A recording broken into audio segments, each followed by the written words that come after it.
Have you ever asked yourself, what is the narcissist good for? The answer may be enlightening. When I started dating DB, I was so easy. He didn't have to do any work at all. I pretty much handed myself over to him and said, walk all over me as much as you want. Well, it wasn't that literal, but it might as well have been. I knew he was bad for me, but I couldn't help myself.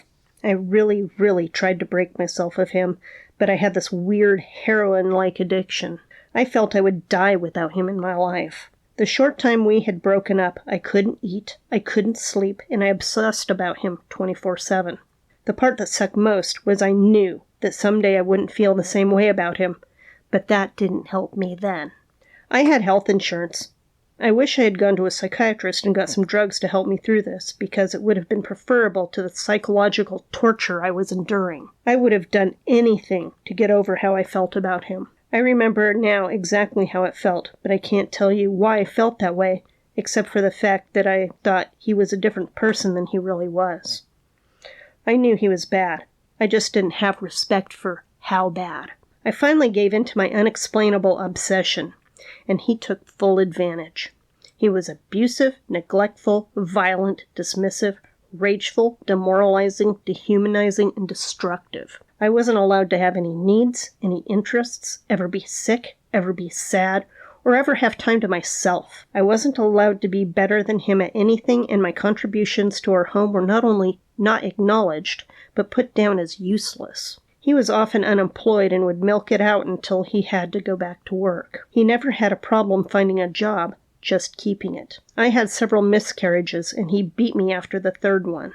That's when I left the first time.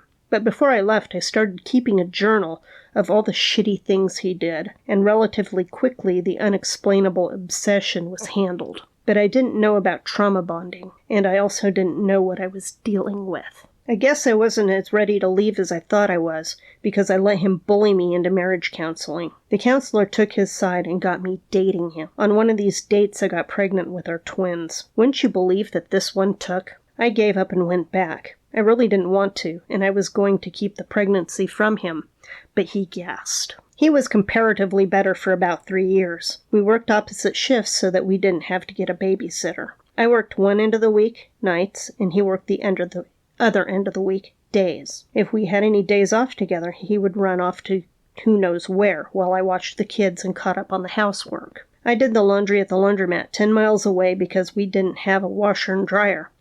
Try having toddler twins and having to go to a laundromat. The house was starting to degrade. The skylight in the bedroom leaked. The drywall that the kitchen sink drained into plugged up because stupid was putting grease down the drain, and the septic system failed, all of which he wouldn't lift a finger to try to fix. The light fixture in the mudroom broke, and I'm the one who replaced it. I also dug up the septic system with my twins next to me in a playpen and scraped the grease out of the dry well, which never drained like it should have again. The septic was pumped, but filled up again. Oh, and DB had the nerve to complain about how much pumping the septic cost. I'm guessing that who knows where turned out to be a girlfriend's house, because when he started working at the ski resort, the abuse started again. Sometimes he wouldn't come home from work and wouldn't even call. One night I worried all night that he'd been in an accident, and he showed up sometime the middle of the next day. Totally unapologetic. So eventually I left him to his life and started my own. I still went to work. I did laundry. The coolest thing, my apartment complex had a laundry room. I cleaned house. I paid the bills. I still took care of the kids on my days off. We went to the zoo, the library, the park, and the mall. The only thing that had really changed was not having this contentious ball of drama poisoning our home life. I came to realize that DB was good for literally nothing. He wasn't a companion. He wasn't a friend. He wasn't a lover. He was the opposite of a protector. He wasn't a provider. He wasn't a father. He broke things and never fixed them. I didn't even need child support, and a good thing, because I never got any. Instead, he was begging me for money, even though he was capable of making twice what I made. He even set up a bank account for each child and invited me to put money in their accounts. I can tell you that today, those bank accounts no longer exist. And no, I never put any money in them.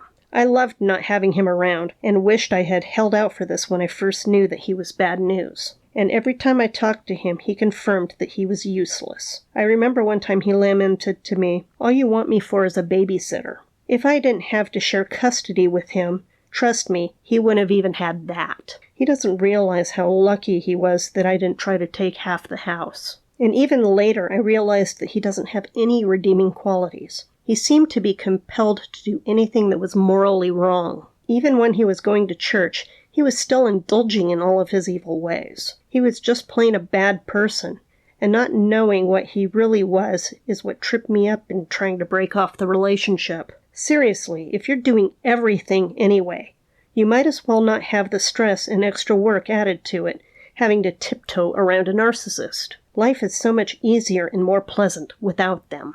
I hope this video gave you value or validation. If you could please give me a thumbs up, it really helps my channel.